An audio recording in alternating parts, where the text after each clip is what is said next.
Shalom, puji Tuhan. Bapak Ibu, saya berdoa Tuhan terus memberikan pewahyuan lewat kebenaran-kebenaran yang kita dengar setiap pagi. Dan kita sedang belajar melihat betapa pentingnya kita menang sebagai orang percaya dari kedagingan dosa, bangun dari kematian rohani, dan bangkit menjadi seorang pemenang seperti nasihat yang diberikan kepada gereja di Sardis. Dan ketika kita menang, hadiah kedua yang kita terima adalah Tuhan tidak menghapus nama orang-orang di Sardis dari buku kehidupan. Dan kita sudah belajar bagaimana nama yang tertulis dalam kitab kehidupan ini begitu penting. Karena surga atau neraka, kekekalan kita sangat ditentukan. Ketika maut dan kerajaan maut menyerahkan orang-orang mati, saudara, semua orang bertanggung jawab dengan hidupnya. Dan ketika dibuka kitab yang lain, dan setiap orang dicari namanya, apakah ada nama kita di sana? Dan Alkitab berkata ketika orang-orang yang namanya tidak diketemukan dalam buku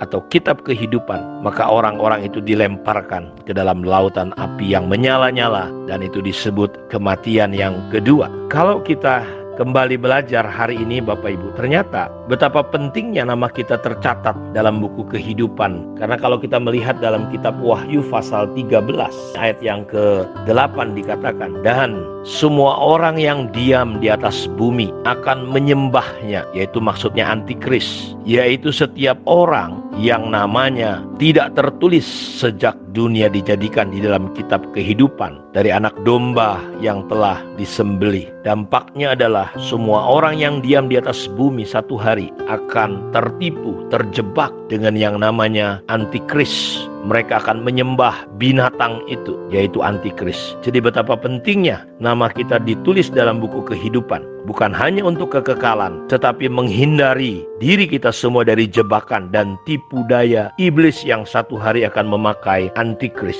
Saudara, perhatikan baik-baik bahwa ketika antikris muncul dalam ayat yang ketiga di Wahyu 13, maka tampaklah kepadaku satu dari kepala-kepalanya seperti kena luka yang membahayakan hidupnya. Tetapi luka yang membahayakan hidupnya itu sembuh. Seluruh dunia heran lalu mengikuti binatang itu. Binatang di sini adalah antikris. Seluruh dunia heran karena antikris, naga atau setan, ular tua itu memberikan kekuatan kepada antikris, dan bahkan bukan hanya kekuatan, tahtanya dan kekuasaannya yang besar. Di Wahyu pasal 12, kalau Bapak Ibu tahu kisah ini adalah satu hari iblis tidak akan punya hak lagi naik turun surga. Jadi sekarang dia masih ada hak. Makanya ketika anak-anak Allah datang menghadap Allah, iblis bisa ada di situ. Tuhan bilang, dari mana kau iblis? Dari beridar-idar. Tapi di Wahyu pasal 12, Bapak Ibu ketahui bahwa satu ketika terjadi peperangan di surga. Dikatakan dalam Wahyu 12 ayat 7, maka timbullah peperangan di surga. Mikael dan malaikat-malaikatnya berperang melawan naga itu. Dan naga itu dibantu oleh malaikat-malaikatnya. Tetapi mereka tidak dapat bertahan. Mereka tidak mendapat tempat lagi di mana? Di surga. Dan naga besar itu, si ular tua yang disebut iblis atau Satan, yang menyesatkan seluruh dunia, ia dilemparkan ke bumi bersama-sama dengan malaikatnya. Jadi iblis tidak punya hak lagi. Yang menarik adalah setan memberikan tahtanya, katanya, memberikan kuasanya di sini kepada siapa? Kepada binatang itu, kepada antikris itu. Dan Bapak Ibu tahu ketika nanti dunia dikuasai sepenuhnya oleh antikris. Di sini dikatakan dalam ayat yang kelima, dan kepada binatang itu diberikan mulut yang penuh kesombongan, karena sebelumnya dia diberikan kuasa. Dan kalau kita ulang sedikit Bapak Ibu, maka tampaklah kepala-kepalanya seperti kena luka yang membahayakan hidupnya. Tetapi luka yang membahayakan hidupnya itu sembuh. Seluruh dunia heran lalu mengikuti binatang itu. Dan mereka menyembah naga itu. Karena kenapa orang akhirnya menyembah setan, menyembah naga itu? Karena ada satu oknum bernama antikris. Dan dia memberikan kekuasaan. Jadi iblis, Lucifer, memberikan kekuasaannya kepada siapa? Kepada binatang itu, yaitu antikris. Dan mereka menyembah binatang itu sambil berkata, siapa yang sama seperti binatang ini dan siapakah yang dapat berperang melawan dia. Jadi satu hari dunia dikuasai penuh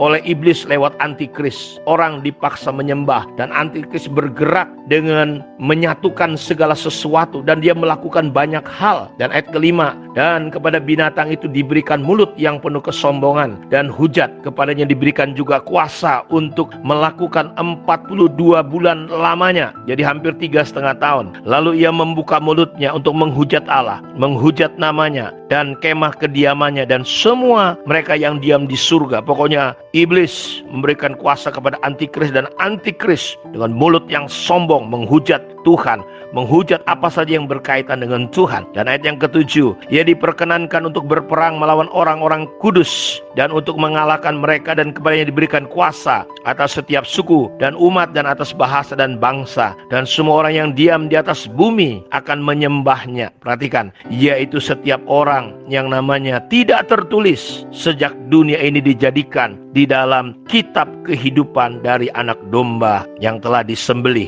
Barang siapa bertelinga, hendaklah ia mendengar. Kita melihat betapa serius dan pentingnya nama kita tercatat dalam kitab kehidupan. Orang-orang yang tertipu oleh setan dan antikris adalah orang-orang yang namanya tidak tertulis di dalam buku kehidupan. Karena itu, mari kita semua menjadi pemenang seperti nasihat Tuhan kepada gereja di Sardis, supaya namamu tidak dihapus. Karena orang-orang yang namanya tidak tertulis dalam buku kehidupan, satu hari mereka dipaksa untuk apa? Untuk menyembah antikris.